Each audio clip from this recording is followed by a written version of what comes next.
Il y a un passage d'une radicalité absolue qui a fait trembler plus d'un chercheur spirituel, chez Maître Eckhart.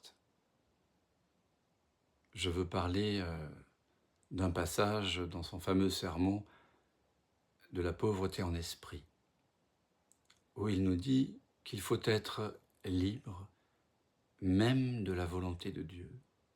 Il faut se détacher de la volonté de Dieu. Alors, que faut-il comprendre ici? Ce n'est pas un rejet de Dieu, c'est un rejet de la façon dont l'homme anthropomorphise Dieu. C'est un rejet de tout ce que nous construisons, nous avons construit autour du mot Dieu, autour de l'absolu. Toutes ces projections, fussent-elles imprégnées de bonne volonté, de bonnes intentions, de sainteté, etc.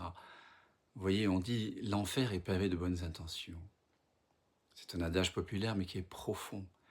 Et ici, Maître Eckhart, qui est d'une radicalité absolue, nous montre que si on veut même la volonté de Dieu, c'est qu'on n'est pas encore pauvre en esprit, suffisamment pauvre pour justement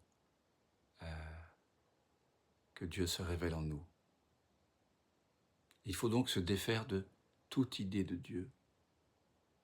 C'est pour ça que dans ce sermon, il dit qu'il y a finalement 3 portes à franchir pour rentrer dans le royaume.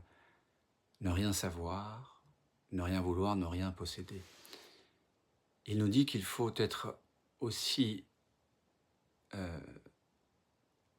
dans le même état de volonté que celui dans lequel nous étions avant de naître.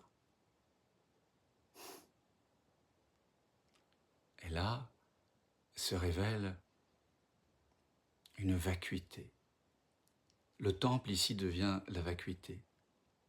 Et c'est dans ce vide sacré que l'absolu se révèle.